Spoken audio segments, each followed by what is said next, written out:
Hello दोस्तों, नमस्कार। मैं जोगमेंद्र सिंह रामा इंस्टीट्यूट के यूट्यूब चैनल में आप सभी का स्वागत करता हूं, अभिनंदन करता हूं। दोस्तों आज हम शुरू करने जा रहे हैं परसेंटेज की नेक्स्ट क्लास। चलिए देखते हैं नेक्स्ट क्वेश्चन क्या है। नेक्स्ट क्वेश्चन में दिया है एक वृत्त की त्रिज्या को 10% बढ़ा दिया जाए तो उसके एरिया पर क्या प्रभाव पड़ेगा। देखो दोस्तों, पिछली क्लास में हमने किया था वर्ग पर आधारित सवाल, स्क्वायर पर आधारित सवाल। आज जो हम शुरू करने जा रहे हैं यह होगा आपका सर्कल मतलब वर्ग पर आधारित सवाल होंगे कुछ। ठीक है दोस्तों, चलिए इसमें क्या कहा कि एक वृत्त की त्रिज्या को 10% बढ़ा दिया जाए। वृत्त की त्रिज्या को कितना बढ़ा दिया गया? 10%। ठीक, तो उसके एरिया पर क्या प्रभाव पड़ेगा। तो वृत्त का जो एरिया का फॉर्मूला होता है वो होता है पाई आर स्क्वायर। ये वृत्त का एरिया का फॉर्मूला होता है बराबर किसके होगा? एरिया के। ठीक, अब एक बात देखिए, कैसे हम ऐसे लिख सकते हैं पाई इंटू आर बराबर एरिया। ठीक, अब जिस प्रकार पहले आपने वर्ग में किया था साइड इंटू साइड बराबर एरिया, तो आप इस सवाल को बिल्कुल ऐसे ही करेंगे। लेकिन क्या होगा, जो ये आपका पाई है ये कांस्टेंट है, इस पर कोई प्रभाव नहीं पड़ता। आप एरिया निकाल रहे हो तब भी ये पाई का मान वही लिखा जाएगा। इसलिए हम पाई को नहीं लेंगे, केवल क्या लेंगे? इसको, बस आर स्क्वायर बराबर एरिया के। तो आर में कितनी वृद्धि हुई? 10 की। आर पहले 100 था, आज कितना हो गया? 110। ठीक, ये भी यहाँ पर 100 से कितना हो गया? 110।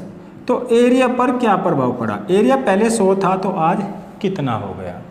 ठीक, देखिए 100 से 100 कैंसिल, इन दोनों जीरो से दोनों जीरो कैंसिल, 11 और 11 की गुणा कितने होगा?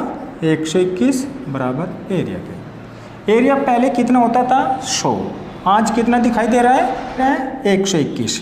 तो एरिया में कितनी वृद्धि हो गई? 21 की। तो एरिया में 21% की वृद्धि हो गई।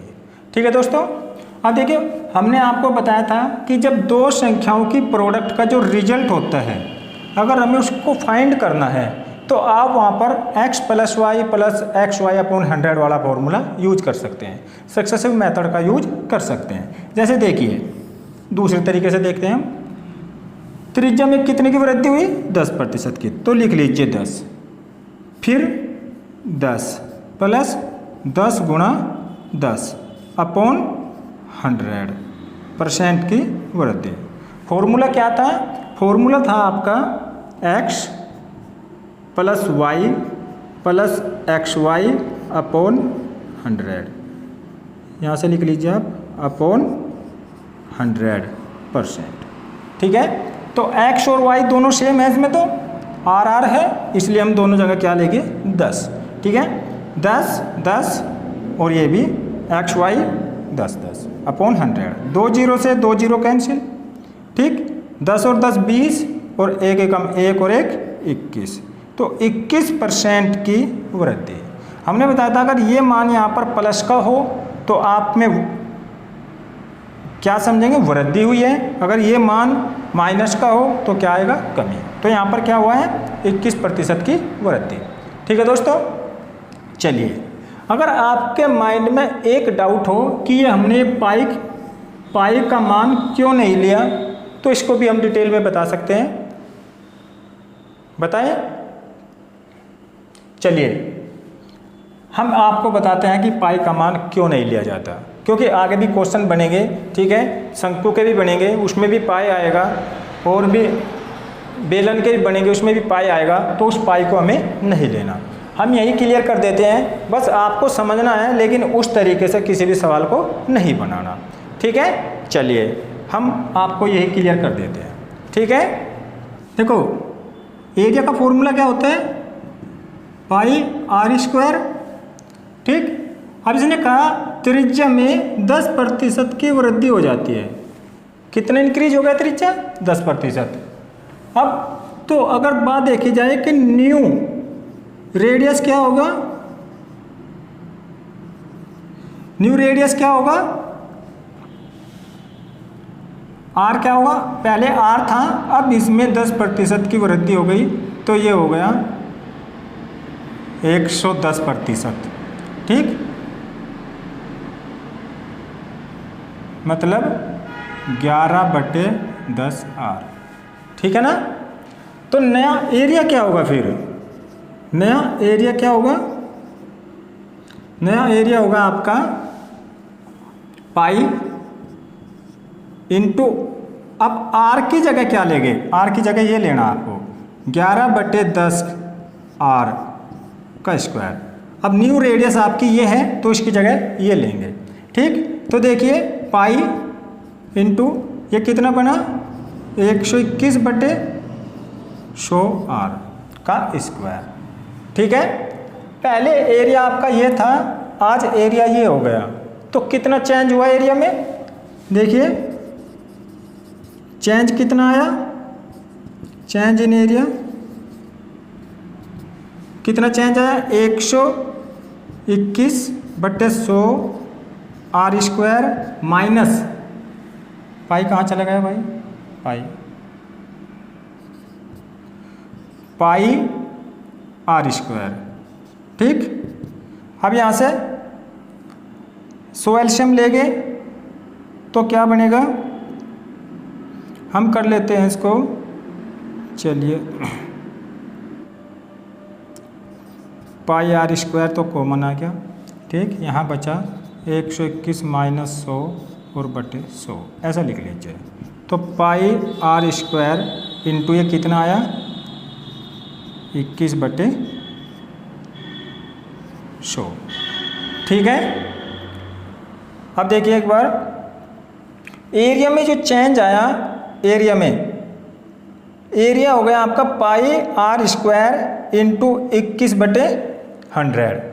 तो जो चेंज आया ये कितना प्रतिशत है पहले एरिया का, ऐसे निकालेंगे ना, तो कितना प्रतिशत है। अब देखिए इसको ऐसे निकालने के लिए हमें परसेंटेज माने पाई आर स्क्वायर इंटू 21/100, ये इसका पाई आर स्क्वायर का कितना प्रतिशत है, ऐसे निकालना है। ठीक है, अब देखना कैसे लिखेंगे आप, इससे तो ये कैंसिल हो जाएगा क्योंकि ये इसकी गुणा में है कहीं ना कहीं। अब देखिए एक बार इसको अगर मैं दोबारा से लिखूं,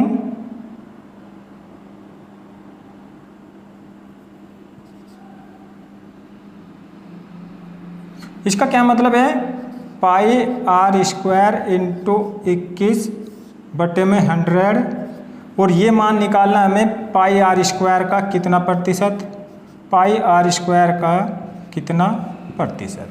ठीक है, देखिए पाई आर स्क्वायर से पाई आर स्क्वायर कैंसिल, 100 से ये 100 कैंसिल, तो कितना आया डायरेक्ट 21%। तो ये जो चेंज आया एरिया में ये कितना आया 21%। ठीक है, लेकिन ऐसे मत बनाना, जैसे हमने बताया कि जितना भी कहा 10% की वृद्धि हुई है तो आप इसको केवल 10 + 10 गुणा 10 और बटे 100 इसी फॉर्मूले से बनाना। हमने बताया था जब संख्याएं सिंपल दी हो तो आप किस फॉर्मूले से बनाएंगे, इसी से बनाएंगे। ठीक, 2 0 से 2 0 कैंसिल, 10 10 20 और 1 21% की वृद्धि हो गई। ठीक है, चलिए नेक्स्ट सवाल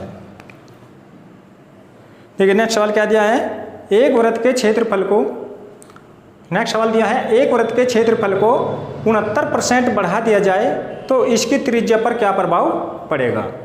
एरिया को कितना बढ़ा दिया गया 69%, 69%। ठीक है, तो त्रिज्या पर क्या प्रभाव पड़ेगा। हमें पता है कि त्रिज्या अगर पहले 100 थी तो आज कितनी हुई, और इसको कितनी बार लिखना है 2 बार, क्योंकि आर स्क्वायर होता है। ठीक, बराबर एरिया पर कितना बढ़ा दिया एरिया को 69%, तो 100 से कितना हो गया 169। ठीक है, 100 से 100 कैंसिल, एक्स स्क्वायर बराबर कितना 169 गुणा 100। अगर x का मान देखें तो 169 गुणा 100 और x बराबर कितना हो जाएगा, 13 यहाँ से आएगा और 10 यहाँ से। तो x पहले 100 था, आज कितना हो गया 130।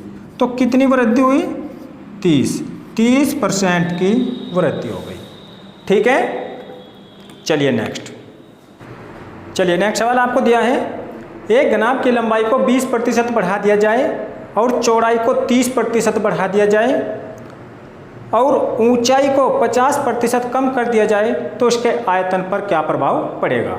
अब की बार क्या दिया है, घनाभ। उसने कहा कि घनाभ की लंबाई, चौड़ाई और ऊंचाई। घनाभ का आयतन क्या होता है, देखिए घनाभ का जो आयतन होता है लंबाई गुणा चौड़ाई और गुणा ऊंचाई, क्या होता है इसका आयतन।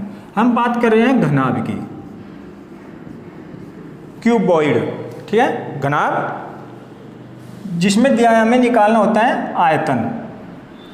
लंबाई गुणा चौड़ाई गुणा ऊंचाई बराबर क्या होता है आयतन। ठीक है, उसने क्या कहा, लंबाई को कितना बढ़ा दिया गया, लंबाई को बढ़ा दिया गया 20%। तो लंबाई को 100 से 120 कर दिया गया।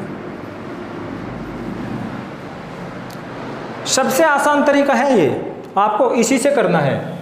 100 से 120 लंबाई कर दिया गया, चौड़ाई को 100 से कितना बढ़ा दिया गया, चौड़ाई को बढ़ा दिया गया 30%, 130, और ऊंचाई को कितना कम कर दिया गया 50%, मतलब 100 से 50 कर दिया गया। ठीक, तो आयतन पर क्या प्रभाव पड़ा, आयतन पहले 100 था तो आज ये आयतन कितना हो गया, ये कहा 100 से 100 कैंसिल। ठीक, 2 जीरो से ये 2 जीरो कैंसिल और 1 जीरो से यह जीरो भी कैंसिल। 2 पंजे 10 और 2 छीक 12। ठीक है, कितना आया, 5 भी बचा हुआ है अभी तो, 13 छिका 78। तो वॉल्यूम कितना आया आपका 78। वॉल्यूम पहले कितना था 100, आज कितना है 78। तो कितनी कमी आई, देखो 100 से 78 रह गया तो कमी आई ना, तो कमी कितने की आई 22% की। तो 22% की कमी हो गई। ठीक है, अब जितने भी ये सवाल आएंगे आपके लंबाई गुणा चौड़ाई गुणा ऊंचाई, तो आप इसी फॉर्मूले से करना और किसी फॉर्मूले का यूज मत करना, क्योंकि उनमें टाइम लगेगा, इसमें टाइम नहीं लगेगा। ठीक है, चलिए नेक्स्ट सवाल देख लेते हैं। इसने कहा एक घन की प्रत्येक भुजा को 20% बढ़ा दिया जाए तो इसके आयतन पर क्या प्रभाव पड़ेगा। ठीक है, देखो आयतन होता क्या है, आयतन होता है भुजा का घन।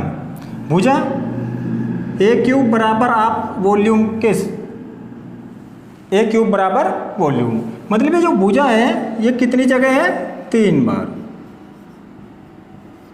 भुजा गुणा भुजा गुणा भुजा। ठीक है, तो इसमें भी हम वही मेथड यूज करेंगे जैसे उसने कहा एक घन की भुजा को 20% बढ़ा दिया जाए। तो 20% अगर बढ़ा रहे हैं तो 100 से कितना कर दिया गया 120। ठीक, ये को इसको कितनी बार लिखेंगे हम 3 बार। कितनी बार 3 बार। भुजा गुणा भुजा गुणा भुजा। ठीक है, तो आयतन पर क्या प्रभाव पड़ेगा, आयतन 100 से कितना हो गया 100, ये कैंसिल, 2 जीरो इससे कैंसिल और 1 जीरो इससे कैंसिल। ठीक है, देखिए 12 गुणा 12 गुणा 12, 12 का घन क्या होता है 1728। 1728 बटे में क्या लेंगे 10 बराबर किसके वॉल्यूम के। 10 से जब इसे डिवाइड लगाएंगे तो 172.8 बराबर वॉल्यूम। ये वॉल्यूम पहले कितना था 100, अब 100 से कितना बढ़ गया 72.8, तो 72.8% की वृद्धि हो गई। ठीक है, अगर आयतन का भी कोई इसी प्रकार का सवाल आएगा, इसमें से भुजा पूछ ले या आपसे वॉल्यूम पूछ ले, तो आप इसी का यूज करना। ठीक है, चलिए नेक्स्ट